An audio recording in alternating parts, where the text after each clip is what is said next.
Yan, so welcome to Malayang Podcast and nandito naman kami, ako si Pastor Hello. David. Kasama ko ay si Brother Edmond, Pastor Edmond, Kuya Edmond. Bishop Edmond, ano ba? Joke lang. Presbyter. Presbyter. Lahat na lang gusto nyong ilagay. Elder. So, Brother. yan, so ano bang pwede natin pag-usapan ngayon, Brother Edmond? Kamusta na? Okay naman.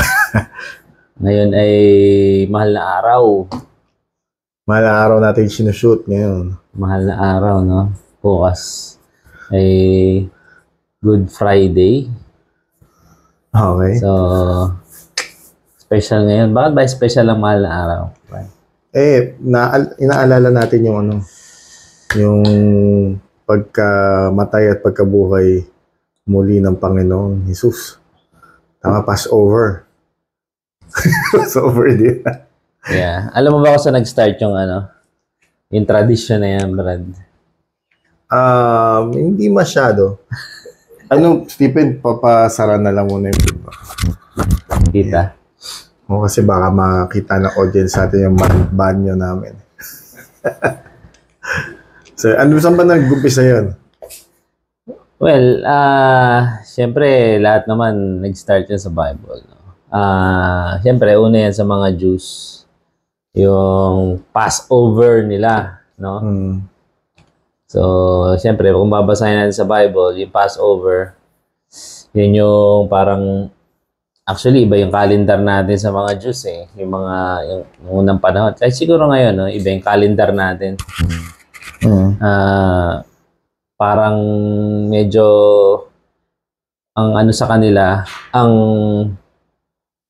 Passover o Holy Week ng Kristiyano, Passover ng mga Jews, actually, sabay. Pero sa kanila, unang buwan nila yon. Unang buwan nila. Oo. Yun ang pinakabagong taon nila. Sa mga New Year nila. Oo, parang yun ang New Year nila. Sa atin naman, dahil Gregorian calendar sinusunod natin, so parang 3 months na. 3 months earlier. Or 3 to 4 months na. Pero kinukuha nila yan sa buwan?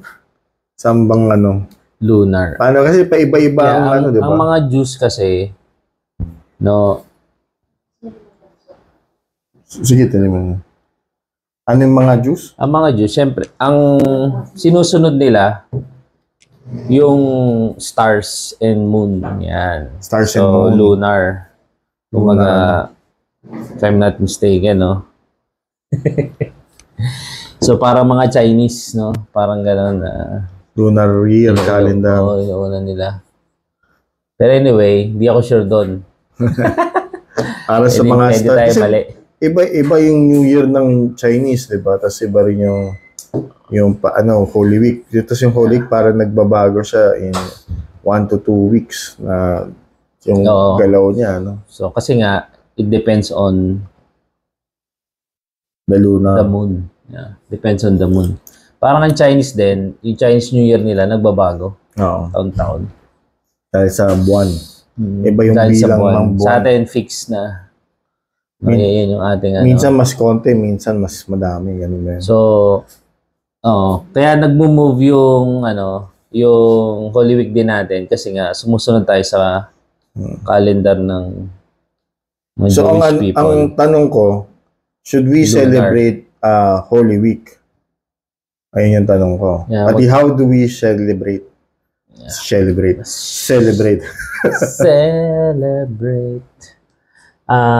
Magandang tanong yan, no? Parang yung tanong na yan, parang should we celebrate Christmas? Oo, kaya. Alam mo na yung sagot, di ba? Oo. So, pero ito kasi, iba-iba yung pananaw nila sa so, maganda rin banggitin natin kasi nga, special sa atin yan, no? So, yeah, ang dyan, dahil nga meron tayong tradition, no? Nag-start tayo sa mga, sa Jews, no? Siyempre, kung ang roots natin, Jewish, for example, yung mga apostles, pwede mo ba silang sabihan na, Christians na kayo, hindi na kayo Jews? Pwede ba namang from childhood hanggang sa paglaki nila, sineselebrate nila. And then one day, Christian na tayo. Hinto na natin to. Parang impossible na ano, di ba? Tradisyon Imposible, na. kasi nga, naging tradisyon mo na eh. Mula pagkabata hanggang ano eh. Pero nung nakilala na si Christ, hindi na tawag is Passover. Ang tawag na is Holy Week. parang malaking tanong yan. Anong tawag nila doon? Actually, wala eh. Mga Jew. Parang ganun pa rin eh. Parang Passover pa rin. Pero, hindi ko alam yung term na Holy Week kung saan nanggaling, no? Pero sineselebrate pa rin nila. Hindi ba galing sa Catholic yun? Yeah, yun nga, yung sinasabi ko na since nag-start sila doon sa sila Apostle John, Apostle Peter, alam nila yung dates eh. Kasi 'di ba, nag-start yan sa ano eh, sa Lord's Supper, no? So yung Lord's Supper, yun mismo yung ano eh, Passover nila, meal, no? Yung Passover meal nila. Parang kick-off yun eh. Kinabukasan. Oo. Yun na yung ano eh, yun na yung ano ba yun? Holy Thursday ba natin yun, no? So yun yung yun yung alam nilang lahat, no? Sincelebrate nila, pero as a Lord's Supper, kasi sabi ni Christ, I think sinabi ni Christ, remember me, no? When you do the Lord's Supper.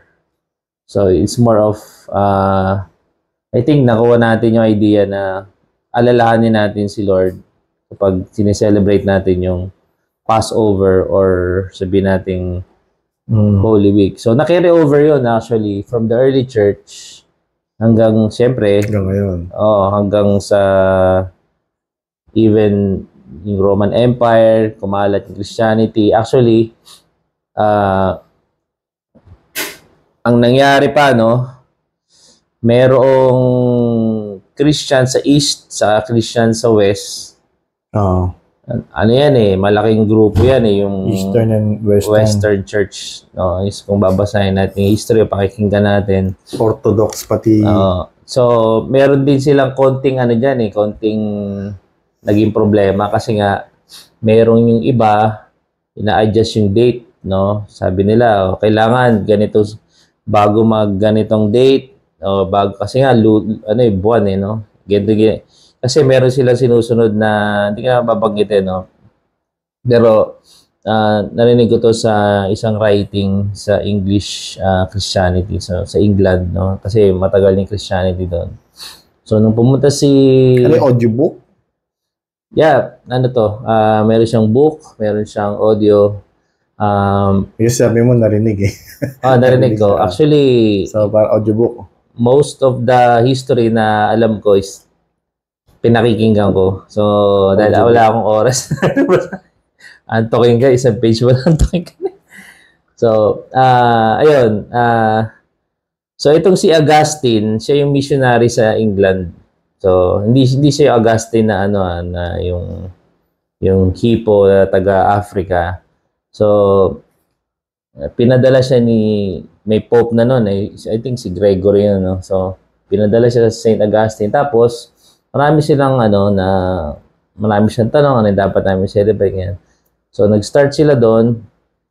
And then, meron ding pinapractice sa East naman. So, Eastern Christianity na medyo sila, yung iba strict sa date, yung isa strict sa moon. So, may ganon. So, strict sila doon. Pero, kung titignan natin sa Bible, no, dahil nga tradition, mahirap basagin tradition. Pero sabi ni Paul, I think it's in Colossians, no? Sabi niya, yung ilan sa inyo, nakatuon pa rin sa mga fleshly ordinances. I think sa Colossians 2 yun, no? Sineselebrate nila yung new moon, mga festivals. And sabi ni Paul, these are shadow of things to come. The body is Christ. So to balance it out, biblically, no, hindi tayo bound sa mga sa dates na dapat nating celebrate. Hindi tayo bound doon, no. Pero may sinabi rin si Paul dahil nga yung ibang Christian o yung ibang mga nanggaling sa traditionals, galing sa mga Jewish family or what, or kahit di Jewish family, they consider it as a type of reverencing the Lord, no? Kasi sabi ni Paul, if they celebrate it unto the Lord, okay, they do well. But those people na do not celebrate it, they do not celebrate it unto the Lord. So, ibig sabihin, yun yung faith nila, no? Although, huwag tayo masyadong strict doon, we need to parang hindi naman respect na kumbaga edify one another. In term ni Paul, let's try to edify one another. So kahit na alam natin na hindi na natin kailangan biblically, hindi we're not bound, especially yung law, di ba, mga feast yan. Hindi na tayo bound sa mga feast ng law, no? Pero if some people consider it as parang they do it unto the Lord, then let's just respect them, and sometimes we need to parang sakyan na lang sila, no? Let's celebrate. Okay. So parang encourage na lang. Yeah, to encourage them. Pwede rin, ang problema lang ako, since mga pastor tayo, mga nag-iisip lagi tayo ng masasabi sa mga tao, no? Parang ako lang, naisip ko, parang meron akong sariling parang, sa pagsasalita mo sa mga tao, lagi mo binabanggit death ni Christ, di ba? Death ni Christ, tapos, ay, Holy Week na pala. Ano message natin? Death ni Christ, ano? Parang, parehas lang. Parang medyo, yun nga, no? Masyadong iba siguro, kasi nga, tinataon nila yung message nila based on the occasion. Pero, for me, no, I'm praying, I'm listening kung ano yung tamang message. For me, I don't feel the urge na laging, okay, Holy Week ngayon, kailangan message natin about Holy Week, no? Parang about celebration. May nakita kong pinost mo sa sa Facebook yung there's no such thing as 7 last words ni Jesus Christ. Ano ibig sabihin mo doon? It's actually, yun. Alam naman natin, no? Ang context on is more on yung nasa cross siya, yung last words niya, no? I think physical body. Nung nandun siya sa cross, nagsasuffer siya. Ewan ko, bakit binanggit yun ng mga, it came from the Roman Catholic. I don't think meron yun sa early Christian church, no? Pero I think it's more on the Roman Catholic Church na naglagay ng tradition na yun. Na ngayon, ginagawa na nila ng yung mga meaning, kung ano yung meaning nito, ganun. So, ini-insert nila yun sa kanilang message. May kanya-kanya interpretation. Pero ang problema kasi, I think kaya rin ako na-inspired sa sabihin niya. Meron kasing subtle, no? Parang medyo parang wala na si Jesus. Parang ang nagiging dating pagka sa common mind ni mga uneducated, not really parang serious student of the Bible, ang nangyayari is yun nga, they take that phrase 7 last word as 7 last words. No, yun na yung last wala nang yun na yung parang gano'n. So sa mga hindi talaga serious student of the word, gano'n na pwede nilang maisip. Pero which is maganda rin, no? Magandang paglaruan din yung idea na yun. Kasi nga it came from a tradition na hindi naman binabanggit yun sa Bible that these are the 7 last words of Jesus. No? Kahit sa Book of Acts, sa letter ni Paul, you must remember the 7 last words of our Lord. So, it's really tradition. Kaya, yeah, syempre, masarap paglaruan yung minsan yung tradition. So sa tingin mo? Yeah, maganda din para makot din yung attention ng mga tao. Naintindihan din nila naintindihan din nila na hindi last words ni Christ yun. Sa iba, hindi na nakikinig kay Lord dahil nga inisip nila lahat ng nakasinulat na sasabihin ni Lord nandun lang sa Bible. So, ang daming, para sa akin, no, madaming taong hindi nakakapagsunod kay Lord obediently dahil they think na kung ano yung nakasulat lang sa Bible, yun na yung words ni Christ. But in fact, sinabi nga sa Bible, di ba, na kung susulat natin lahat ng words ni Christ, hindi kasya yung space sa buong mundo. Yeah, No, para to contain lahat ng words ni Jesus Christ. Si Jesus Christ lang mismo, lahat ng tinuro niya. So, mayroon talagang a big chunk of teachings na hindi nasulat. Baga, ayun nga tinatawag natin sa theology na unrevealed. Pero yung mga unrevealed na yon, there would come a time na God will reveal it in the proper time. Now, hindi naman yun parang forever na nakatago lang. Pero there's some reason na hindi inalaw ni Lord na masulat yung mga yon.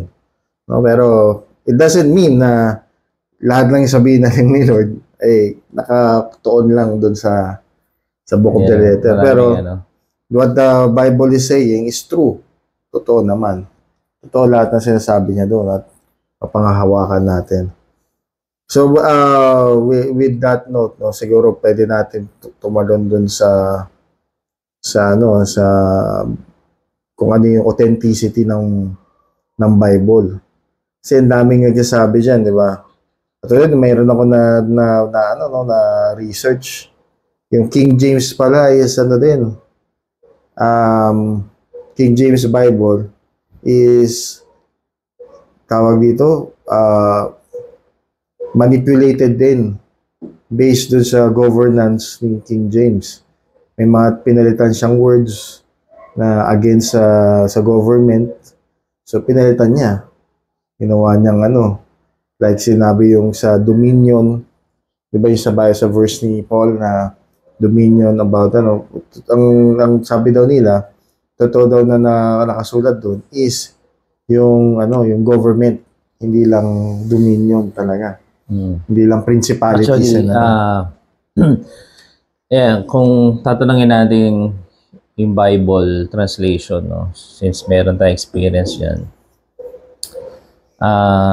siguro sa unang sa face value, ang King James is a good translation, no? At face value, good translation siya kasi widely read siya since ma-release siya, no? And bukod doon, yung event kasi surrounding the translation is very good. It's a translation na ang nag-initiate is the king. So alam naman natin, di ba? All authority is instituted by the Lord. Okay. So may authority to. Siyempre, in-influensya ng mga yung mga advisor niya, So, kailangan natin ng bago kasi daming nagpo-float na ng English translation nun eh.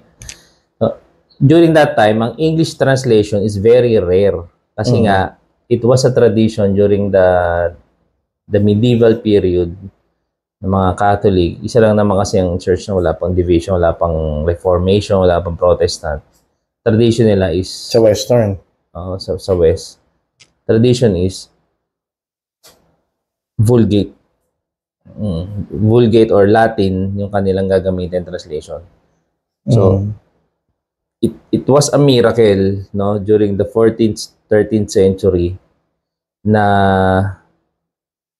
may isang king na nag-pass ng law ng kanilang Bible ay maging vernacular. Kasi bakit sinabing miracle? Kasi nga alam naman natin si Wycliffe, si Tyndale, naging martyr yan dahil nag-translate sila in their own tongue or vernacular, yung tawag natin. So yun, in-improve lang nila. Nagkaroon ng consensus na we need a better translation. So ito nga, mga scholars pinag-gather nila lahat. Yung king ang and the king was really a godly king, si King James. Although wala namang siguro perfect na king, no. Pero ang main characteristic niya is scholastic siya. Hindi siya yung basta bobong hari. Magaling siya mag-aral. Gusto niya mag-aral and everything. And although hindi ko alam yung mga details surrounding yung small detail. Tanongin mo yung anak ko kasi sila Sila nag-aaral. ano sila doon English history, alam nila yun about King James mo ano. So alam naman natin, God even used wicked kings. Yung predecessor ni King James, actually nag-start ang translation ng English Bible sa predecessor ni King James, si Henry VIII. Si Henry VIII kasi medyo may issue siya sa asawa niya na Catholic na during that time. Doon na nag-spread yung Protestantism and everything. So, tapos all of a sudden parang na-realize niya, masamang hari kasi gusto niya i-divorce yung asawa niya. Kasi hindi sila magkaanak. So, masamang hari siya based on the history. And parang dahil doon, nagalit ang Pope sa kanya. So, nagkaroon sila ng di magandang relationship na nag-lead sa nag-asawa siya ng pangalawa. And then, nagkaroon na siya ng panlalamig sa religion ng Catholics. So, and then, narinig niya ngayon, si Martin Luther, nagpipreach ng evangelical gospel. Yun ngayon, inadapt niya.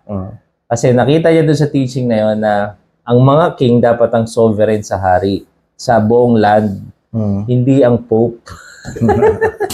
Kasi binasag ni Martin Luther, authority ng Pope, kasi parang nangyayari, under lahat sa Pope. Pati yung emperor, lahat ng hari, under sa Pope. So, doon nag-start yan hanggang sa, yun nga, nag-pave way na magkaroon ng ibang ng medyo yung theology ng mga Christians, nagkaroon ng open mind hanggang sa, nagkaroon sila translation in their own tongue. English people to, mga sa UK, no? Sila yun, sa kanila nangyari lahat yung big changes. Siyempre, nag-start sa Germany and then punta sa kanila. Then, ibang parts ng Europe. Sa Germany nag-start yun? Si Martin Luther. German pala siya. Si Martin Luther was a German. Pero, wag ka. Bago pa si Martin Luther, andyan na si John Huss sa si John Huss saka si Wycliffe. Si Wycliffe was an English, British or England siya. Mas nauna yun kay Martin Luther. So, meron na silang seeds of Reformation. Kumbaga, bago pa si Martin Luther actually, si John Huss nag-prophesy about Martin Luther. So, kung mabasa yung biography ni Martin Luther, so, ipinag-pray, parang may binanggit siyang prophecy na one day merong gina-raise up si God, no, na babaguhin o mag-reform sa mga hindi ko verbatim na alala. So anyway, so doon nag-spread, no. So ang King James, ako lagi kong yun ang aking first English Bible, and yun kasi yun yung binibigyan namin mga Gideons, libreng Bible. Yun ang una mong Bible bago ko nalaman yung ibang mga translation. So, hindi doon yung aking hindi ko doon nakita yung may flaw, just like in any other translation. So, like for example, yung words na baptism, yung words na meron silang hindi tinatranslate Baptism, yung mga apostles, actually meaning na yung baptism, apostle, lahat yun galing sa Greek very close sa kanilang English counterpart. Baptism, transliterate, apostles. Pero total translation na baptism means immersion, apostle means messenger. Mm. So, kaya dahil sa mga ano na yon, hindi nila translate na mga words. Ngayon, nalilito tayo. In-explain pa na, sabi baptism. No? Ano ba yung sabi? Kaya transliteration. Oo. Parang binibigyan mo tuloy ng sariling meaning sa mga. Oo, pero yun ang literal meaning, ilublob mo. Kaya yung mga pastor, nahihirapan na ibig sabihin ng baptism, explain mo pa, no? Gagawa ka pa ng Greek, So, hindi nila translate yun. Pati yung, yun nga, even yung apostles, ibig sabihin messenger of Christ. Ngayon, ginagawa na natin parang hierarchy. Parang position kasi. Oo, yung pag sa apostle yan. Hindi natin alam, messenger. Ibig sabihin.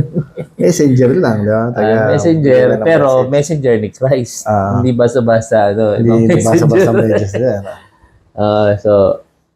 So yun, may mga So, naniniwala ka ba na mayroon pa bang apostle ngayon?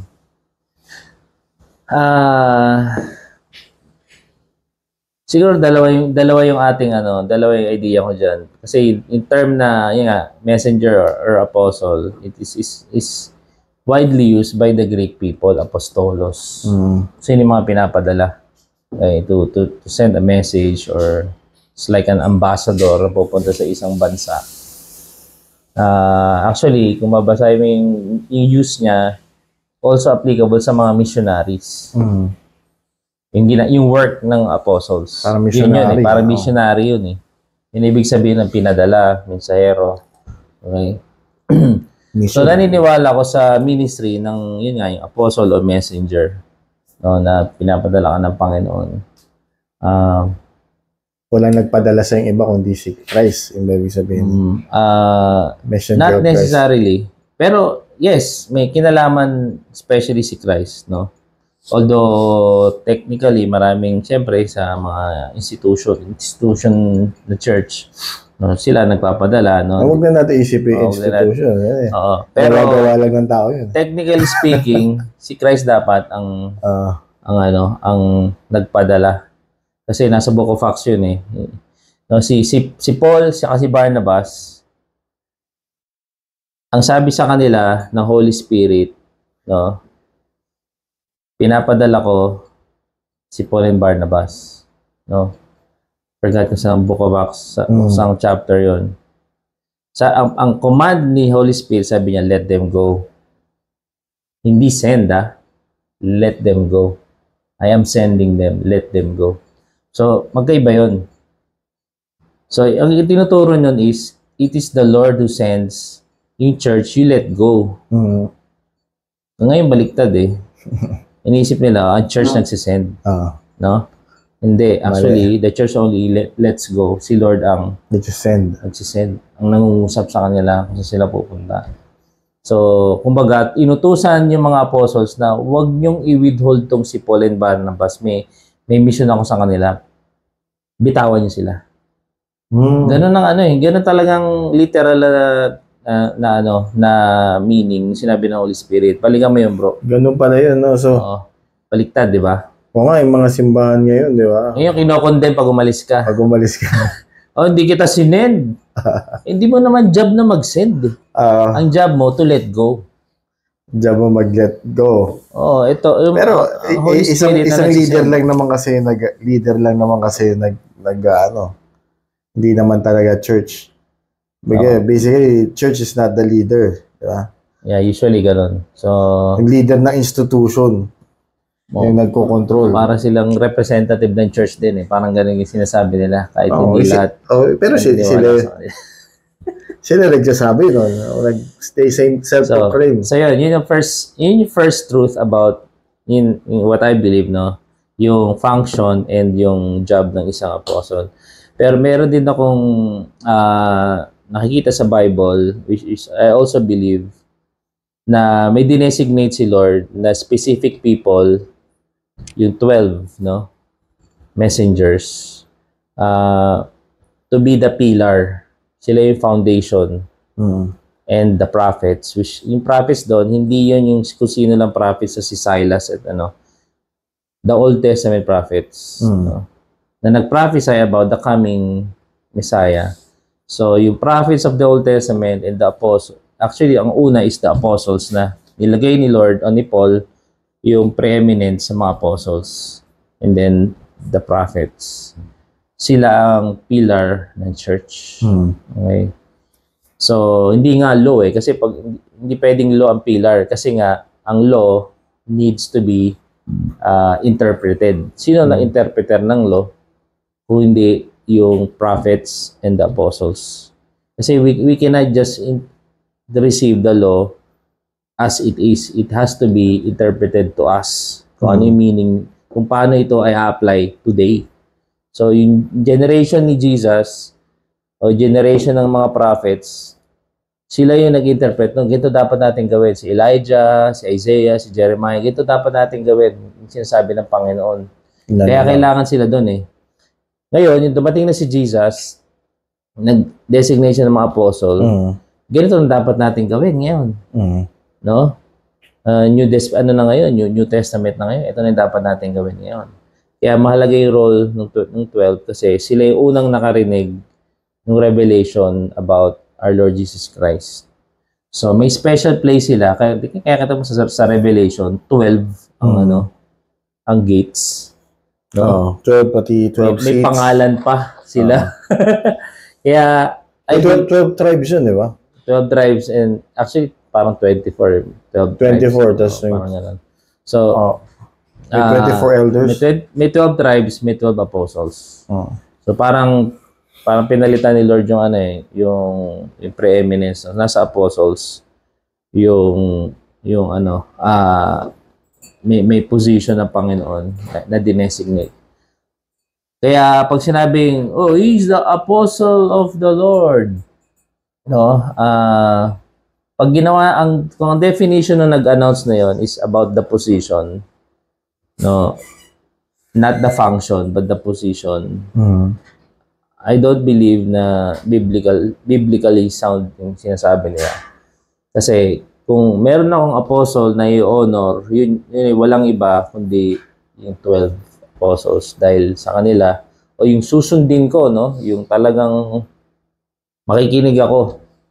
Sa kanila ako una makikinig, hindi yung nagpo-proclaim na I'm an apostle of Christ. No? Hindi. Kasi kung talagang may apostle talaga na binigay ang Panginoon. So, dito ako makikinig. Higit sa'yo. Kasi sometimes, makikita nyo, yung self-proclaimed apostle, inaangatan niya iba. No? Kinokontradict nila yung Bible. Tapos, sa mga tao ngayon, ano ba sila ba susundin ko? Si Apostle Peter or Paul o itong apostle na to na nandito sa harapan ko? Ang nangyayari kasi, yun kasi na-abuse. Yung institution nga na ginagawa ng mga tao ngayon, which is hindi naman biblical institution. No, kumbaga gumagawa sila ng sarili nilang local church. Kaya tawag yan local church. Pero sa Bible, wala talagang local church. Makikita mo lang, may isang church, one unity, one head, one body. Diba? Ibig sabihin, yung universal church. Kung titignan na kung theological terms. Pero wala talagang local church na pag merong isang leader, tapos yung may shepherd, tapos iba sheep.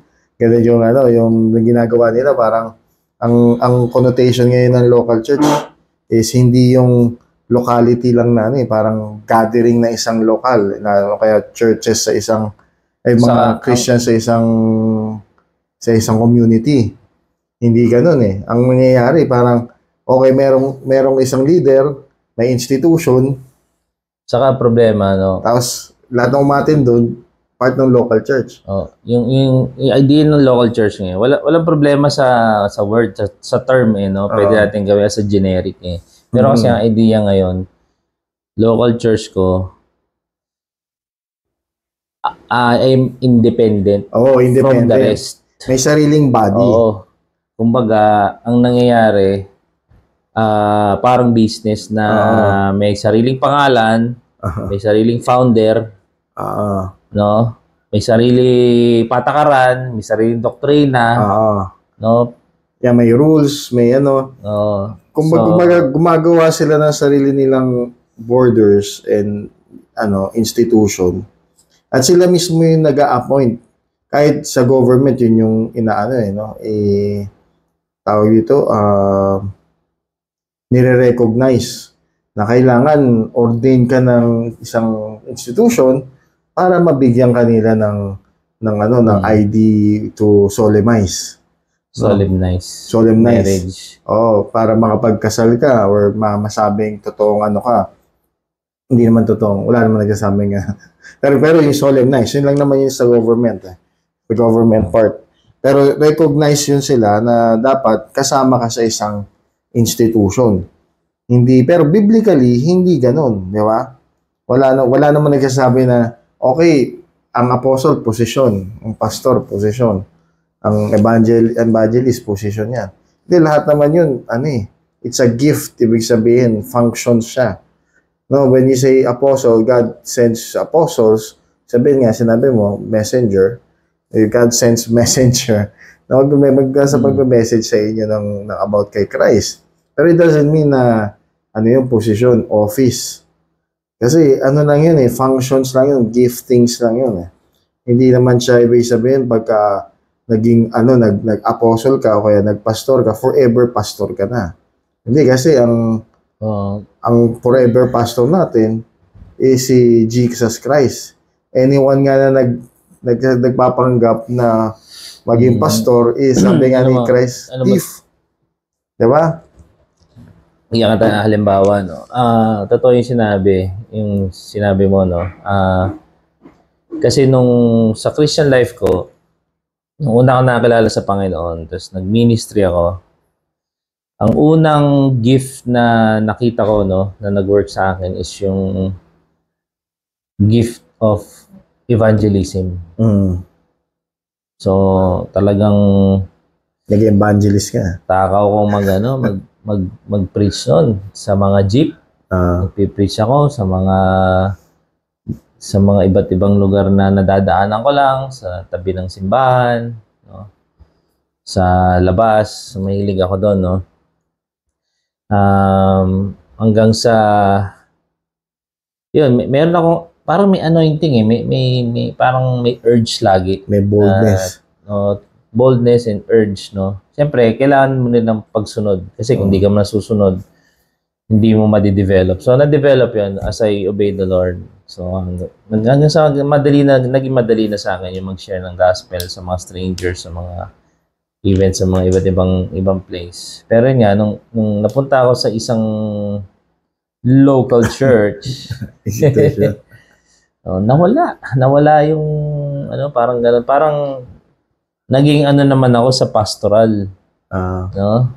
Na kung paano mag-care ng mga tao, bumisita, at magturo. Ayan. So doon na-develop yung teaching yung pagtuturo ko, no? So pag ako nagbibisita, kaya nga hindi ako yung 15 minutes na hindi talaga hindi totoo yun na may evangelist called ka to be a pastor ka na forever, ganyan. Hindi totoo yun.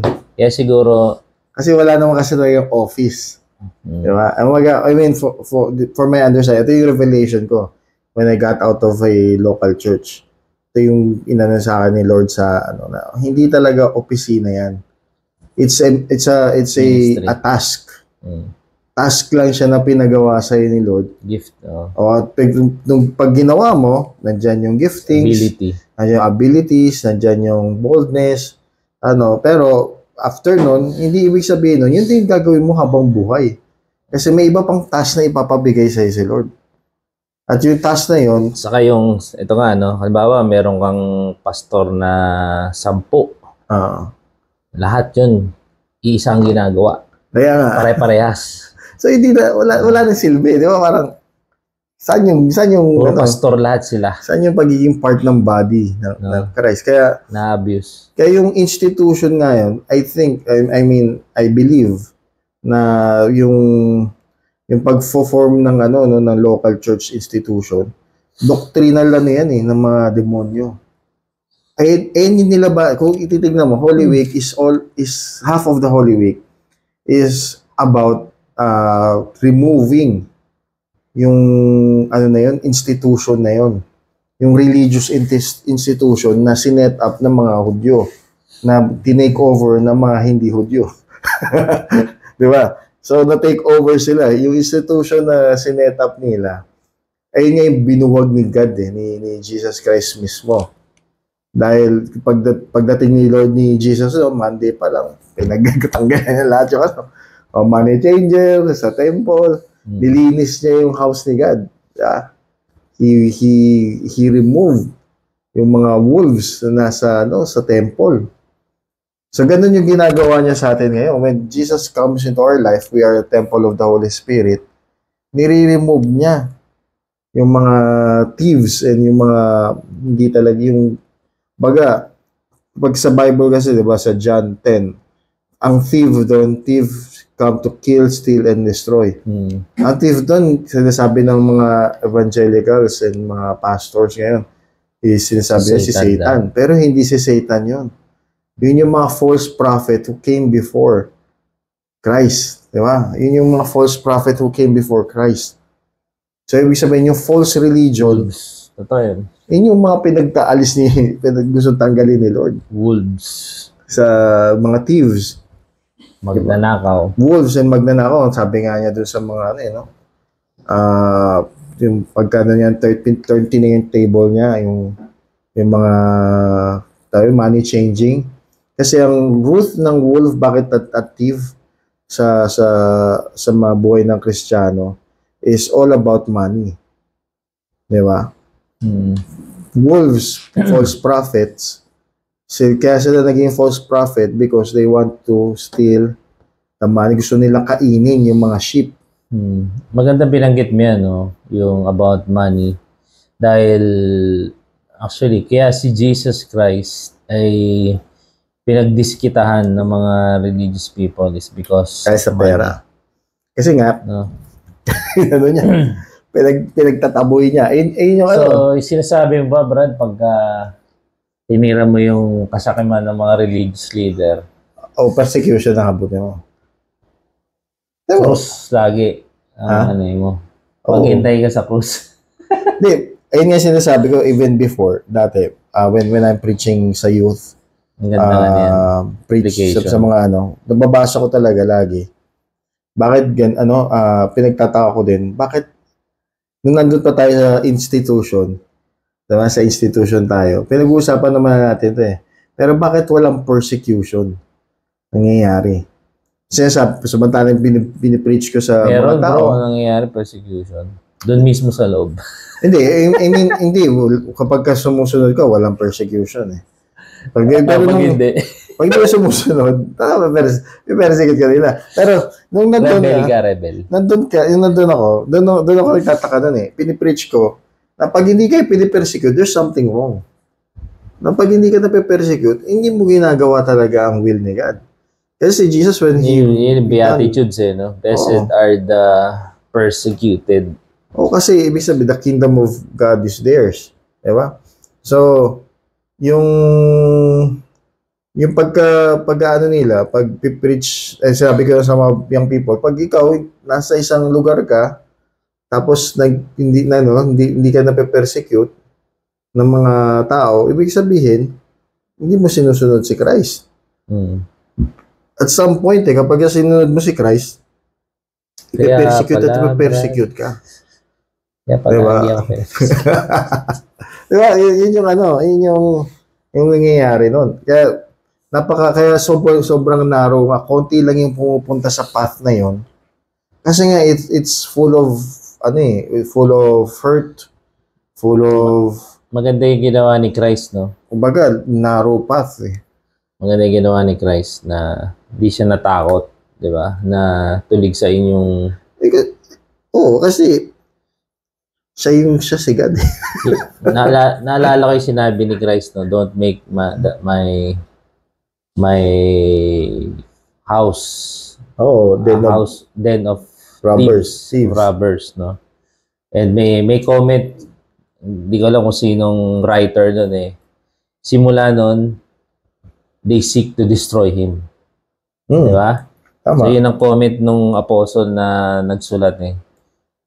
Nung tinira ni Christ Yung pera. yung kabuhayan nila, negosyo nila, na dinadamitan sa pangalan ng pagiging makajos at mga relihiyoso. Yan mo, Nung tinira ni Christ yun, doon sila nag-start na sirain. Yeah, for example, tayo, di ba, i-reveal natin. Negosyo yung local church na yan. Negosyo yan. Yung kinikita nila. O ginawa sa atin, siniraan tayo na siniraan na halos lahat ng membro doon sa institusyon na yun tingin sa atin, demonyo. Kahit yung mga dati kaibigang pastor, kahit na nakalabas na sila, demon possessed. tingin pa nila sa atin, demonyo. Hindi tayo kinakausap, no? Wala. Kasi talaga, kahit nga yung nakilala na tayo, at alam na nila yung katotohanan, tingin pa rin nila sa atin, demonyo. Pero malis din sila, no? Umalis din sila. Alam mo nga Di ba? I'm happy na umalis sila. Pero yung reputation mo, talagang dinestroy nila. Parang kay Christ. Siguro alam mo, kung titignan natin, Sabi nila yung mga Pharisee, that deceiver, no? Sabi kay Christ, no? Hanggang ngayon, mga Hudyo ngayon, tingin pa rin nila kay Christ, deceiver. Tingin pa rin nila kay Christ, Diba? Kasi sa biro mo, after 2,000 years, ganun pa din yung reputation ni Christ sa nila, sa lugar nila. I mean, mas lamang pa tayo kay Christ. Kasi tayo, konti lang yung taong nag-iisip sa atin ng demonyo, pero kay Christ, isang buong bansa. Nag-iisip sa kanya ng Yan, nakakalungkot, no? Pero, yeah, at least, kahit na yung iba doon, di naniwala, may mga naniniwala na nakakalayat. Parang dinadala din tayo ni Lord sa ibang lugar kung saan nakikita natin yung ganun, same thing na pinagdadaanan nila, no? So, which is good, no? Ang malungkot lang talaga, a lot of people na nabulat yung mata din, hindi sila nag-repent Hindi sila nag-repent na umalis doon Ang ginawa nila is ginaya pa nila. Diba? Ay, umalis, no? Oo, umalis nga sila. Ayaw nila yung patakaran ng institution na yon. Pero gumawa naman sila ng sarili ng institution na gano'n din ginagawa. Nangunguha din ng pera, nangunguha din ng nagbibigay ng control, nagbibigay ng ito dapat ginagawa nyo. Ito dapat ginagawa nyo. Kaya mahalaga yung ginagawa natin. Nakita ko na we continue to teach, no? Hindi lang tayo actually tapos na yun Tapos na yung parang nagsabi ka yung warning tapos na. Tapos na yun no? Everyone who may listen. Part yun May time yun sa yung parang expose mo yung specific na kamalian. Pero hindi dapat matapos doon. So yung iba, inisip nila bakit parang huminto na kayo na magsabi ng mga di ba? No, may mga tao gano'n, may mga tao din naman na ayaw nila pag-usapan. Gusto lang nila, Jesus loves you. Ayaw nila harapin yung katotohanan Kasi yung diet nila na kumbaga sa diet, naiiba yung diet nila Kasi dito na sila nasanay sa diet na yung medyo matamis, yung full of Pero alam mo, totoo lang, no, di ba? Dahil nga sa revelation natin na yun, and sa naranasan natin, medyo naging mapait sa atin ng isang lugar. Parang hindi lugar, no, yung parang magkaroon ng 4 walls. Maging mapait sa atin, parang ayaw nga nating magtayo ng sariling building dahil dun sa Pero na-realize ko rin during pagkatapos din pala, afterwards, hindi naman building yung masama yung 4 walls. It's how they build the building. Yung how masama. They use it. Oo. It's how they hindi lang use. Present it. How they build it. Paano nila nakuha yung building na yun? Mm. Yun yung masama. Pero the building is just a tool. No, a gathering place. Pero hindi siya masama. Kaya nare-realize ko din, well, siguro yun yung teaching method ni God sa atin, ni Christ, sa atin ni God the Holy Spirit, sa atin na para na ma-ingrain sa atin, binigyan niya ako, personally sa akin, binigyan niya ako ng bitterness sa pagdating sa mga buildings. Para lang ma-ingrain sa akin na hindi maganda magtayo ng institution. Kasi hindi ginawa natin afterwards. Nagtayo tayo ng... Agad. Nagtayo tayo. Di naman natin kasi alam, hindi pa naman na-realize. Kumbaga, after 1 week natin ng pagkalaya, biglang tayo agad ng institution. And then realizing this in the middle of the pandemic, hindi pala ito yung gusto ni God. Sige, tanggalin natin. Yeah. Diba? It's not really, totoo eh. Hindi siya essentially evil, no? Hindi siya kasalanan. Pero, it also helps a little bit, no? Pero yun nga, dahil nga, anything na hindi in-establish ng Panginoon as yung principle na binigay niya, no? Anything na hindi niya tinanim, it will be uprooted eh. It will be parang tulad ng system nga yung temple system ng panahon ng pandemic, nawala siya eh, no? Naglaho siya eh. So doon natin nakita ano ba talaga meaning ng worship. Doon natin nakita paano ba talaga sambahin talaga si Lord. No, yun, by experience, hindi lang by doctrine, hindi lang by scripture, kundi by experience, makikita mo na you can survive kahit nasa bahay ka lang. You can survive, no? Kahit nga iba online lang, pero syempre kulang pa rin yun kung online lang.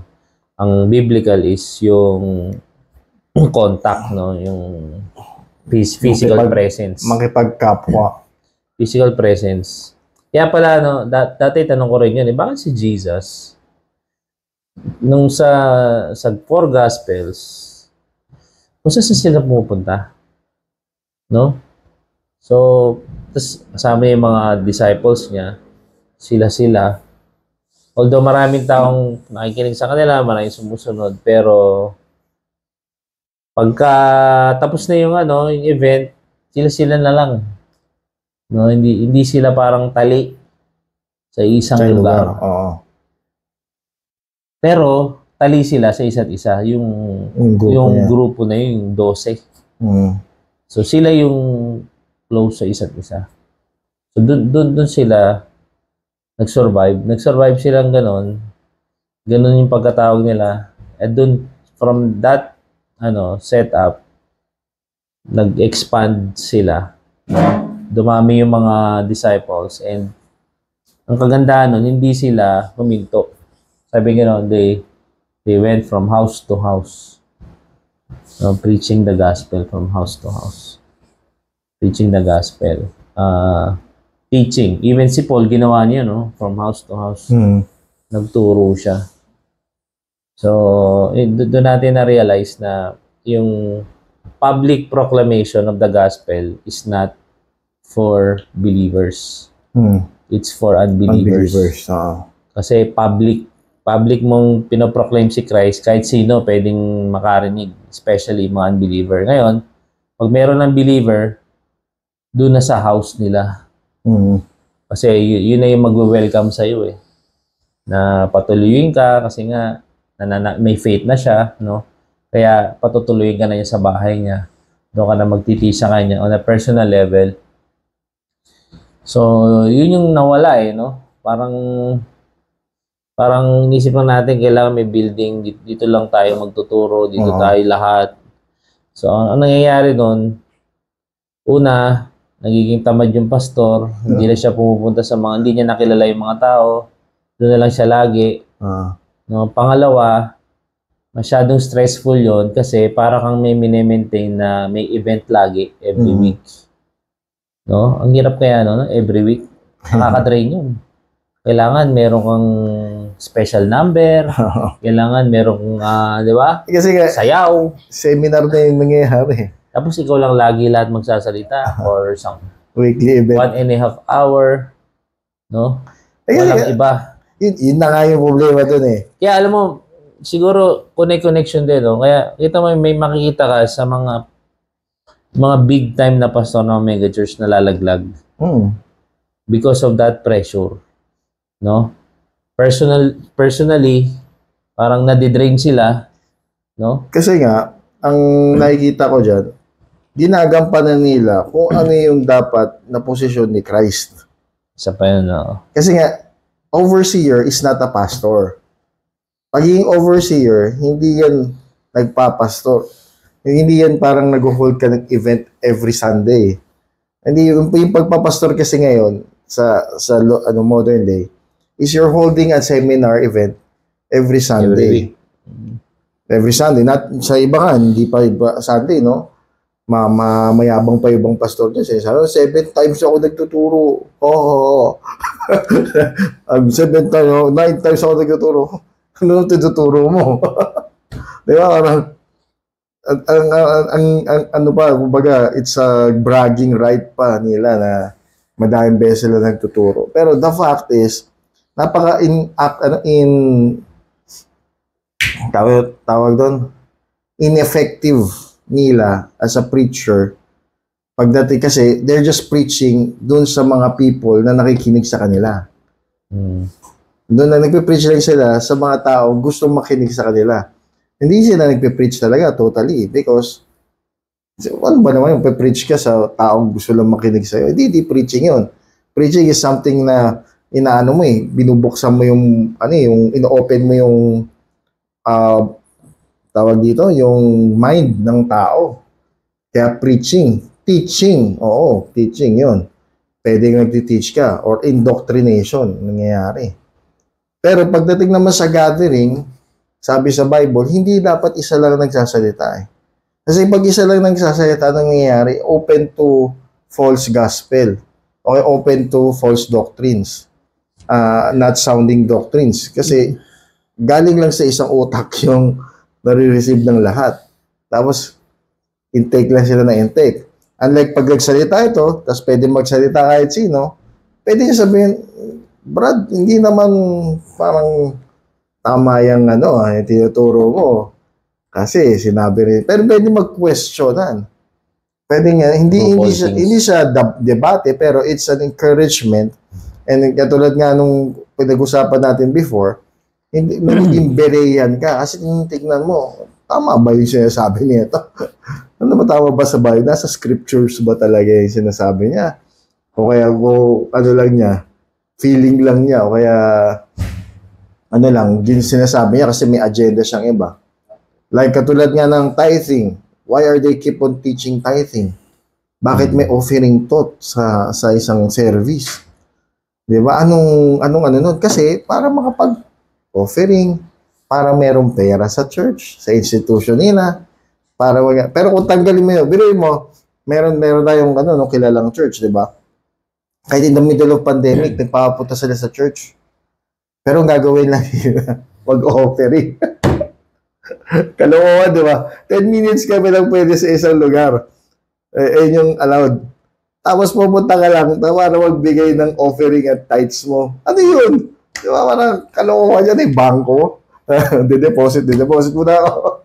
Deposit mo. Buti nga kung bangko, di-deposit Kaso hindi mo na, wala kang dun Isang unbeliever, makakarinig ng gano'n. Kaya, stumbled agad kasi, Pera lang. Pera lang talaga gusto niya ito Pero yung mga taong bulag na naturuan kasi, na indoctrinate dahil isang preacher lang ang nagsasalita sa lahat. Isang preacher lang nagsasalita sa lahat. At bawal pa kontrahin yung preacher na yun. Kapag kinontra mo yung preacher na yun, bawal magtanong. Adi ka, escort out ka. Di ba? Bawal magtanong. Di ba? So yung lahat ng nakikinig na nun, bulag sila. Kaya, dun pumapasok siya yung sabi ni Christ na sinabi niya sa mga Pharisees, sa Sadducees. Diba? Sabi niya, The blind will lead the blind and both of them will fall into the pit. So, nangyayari yun hanggang ngayon. Doon ako nagulat when I got this revelation. Doon ako nagkaroon ng heart doon sa mga taong yun na to warn them, to expose the deeds in darkness. Kasi, lahat sila malalaglag. Kaibigan natin yung mga yun. Hindi pa naman natin alam na tinakwil na pala tayo natin. Diba? Kaibigan natin yung mga yun, mga nakilala natin yun, mga nakausap natin yun, mga binisita natin yung mga sa bahay. Yeah. Tapos so winardingan natin sila. Nasabi ko pa nga nun I don't want them to transfer to my church. Hindi ko to ginagawa para transfer sa church ko. Ginagawa ko to para umalis sila sa church na yun. Umalis sila sa church na yun kasi may sunog sa church na yun. May sunog dyan, ba't nandiyan ka? So ikaw, sarili mong tao. Ikaw, sarili. Kahit hindi mo kakilala, nakikita mo nasusunog yung building. Hindi mo ba sabihin yung mga nasa loob ng building, nasusunog sa taas. Hindi umalis kayo dyan. Masusunog din kayo pag nagstay kayo dyan. Hindi mo ba sabihin kahit mga hindi mo kakilala yung mga nasa building. Hindi ba sasabihan mo? Yeah. So, kaya mahalaga yung may phenomena na nangyayari, no? Kaya yung word na anointing, no? Actually, yun yung word na yung meaning ng Christ anointed. So, bawat Christian, inanoint tayo ng Panginoon. Kaya, pag sinunod natin yung anointing, tinuturo ng anointing sa atin, sometimes, it defies yung normal na thinking ng tao. Sometimes it defies. Kaya kita mo, yung times na mga prophet, Ezekiel, Jeremiah, no? Si Elijah, pag nag-speak sila, contrary sa mga nakagawian ng mga tao kasi nga meron silang voice na nagagaling sa Panginoon. Yung sasabing anointing of the Lord. No, sa 1 John 20. 1 John 2:20, sabi dito, but you have an anointing from the Holy One and you know all things. So, paano natin nalalaman na mali na yung mapakinggan natin? No? It's within you. Sometimes, dinideny natin. Sinasabihan na tayo ng Lord sa puso natin. No? Hindi natin... Sometimes may question ka na, tapos pilit mong no? Binablock. Hindi may tanong ka na. Yung mga sinasabi sa utak na, hindi naman siguro. Mga ganun, Hindi naman ganyan siguro yun. Mabait naman yung nagsasalita. Yun yung anointing ni Lord Pagka ganun, kumbaga, yun yung ability to discern kung ano yung tama o mali. Pag yun, in-ignore natin as Christians, doon na tayo naluloko. So, kaya sinabi ni Paul, no, test all things, prove all things. Duroy mo, no? Kumbaga, sinasabi ni Paul, huwag nyo lang sundin kasi sinabi ko. Sundin nyo kasi yun yung alam nyo tama. Yun yung sinasabi ng Panginoon sa atin. Tama. No, so, yun yung dapat na meron tayo as Christians. Pero kaya tayo nag-exist, kaya may ministering ganito. Kasi nga, hindi lang naman sa isang simbahan yan, no? Iba-iba yan. Dami. Kahit sa mga social media, pero dami natin nakikita ng ganyan. Alam bro, yung na-realize ko yan na hindi lang pala nangyayari ito sa isang lugar lang, sa isang institution lang. Ang dami, nalungkot ako doon. Parang to the point na, alam mo yun, masastumble ka talaga. Yung to the point na manghihina ka, nakakalungkot, parang lahat ng, parang may nagsabi sa'yo na, hindi totoo si Santa Claus. Yung bata ka, Santa Claus, again. So may nagsabi sa'yo, hindi totoo si Santa Claus. Ang hirap no? Halos lahat yun ng pinaniniwalaan. Kaya na. Yung parang feeling mo, ikaw yung mali kasi ikaw parang nalulunod na everything is against you. Kaya feeling mo tuloy, ikaw yung mali. Kasi ikaw lang nag-iisip, parang konti lang kayo na nagniniwala. Tsaka ang feeling mo, useless, no? Oo. Useless Useless na parang yung voice mo, liit. Dahil ang voice nila, andyan lahat. Yeah, well, thank you sa social media. Mas may nararating na, pati naririnig natin yung comment ng ibang tao, di ba? Yung may nagla-like, may nag-engage. Kung dun sa kahit konti man yung nanonood, sabihin natin 500, 800. Actually, lumalaki yung TikTok views natin, pati Facebook views natin, basta araw-araw nagpa-post. Lumalaki may una 100, tapos naging 200, tapos 300, may araw na 400, pero may araw na 800. Biruin mo, may 800 na nanonood. So, sabihin natin sa 800 na yun, 500 lang talaga yung tunay doon na tao. Di ba? Demandaan pa din na nakikinig sa message kahit maniwala sa o hindi. Wala naman tayong pakialam kung maniwala sila o hindi. Basta sinasabi natin yung truth. And yung sinasabi natin na truth, gusto natin maniwala sila. Pero nasa sa kanila na yun. Wala naman tayong agenda, wala naman tayong makukuha. Bagay, di naman kumikita yung Facebook natin, pati TikTok natin dito. So it's a gift din na immerse tayo sa social media, no. I think may purpose bakit yung mga pinagdadaanan natin. Pati in timing, ganun, di ba? Kung nangyari siguro sa atin to way back 2010, yung bago pa lang yung social media, wala namang reels nun. Wala namang video pa nun sa Facebook. Hindi ka wala kang mikropono. Kung sino lang yung may mikropono noon, sila lang yung pinapakinggan. Kaya siguro in the early years, yung mga tao din na nire-reveal ni Lord, hindi makapagsalita. Kasi sisiraan ka ng tao na sa mikropono. So, maraming salamat, Brother Edmond. So, naka-1 oras na tayo, mahigit. Next time ulit. So, salamat sa pakikinig. So, kung umabot kayo sa portion na to, text nyo ako. May regalo kayo sa akin. May regalo kayo sa akin. May pag-ganon tignan natin kung meron. Text nyo ako, 0961-413-977. Meron kayong 200 peso GCash. Sabihin natin. Di ba ayos sabi 100 peso GCash. Sabihin natin. Tignan lang natin kung ilan. 100 lang pala, hindi 200. Baka madami. So, tignan natin kung may aabot sa area na to sa 1 oras. I doubt it kasi ang haba. Papakinggan mo ng buong Mayroon yan. Tignan natin. So, tandaan nyo yan. Seryoso. 100 GCash. Pero huwag nyo sasabihin sa iba.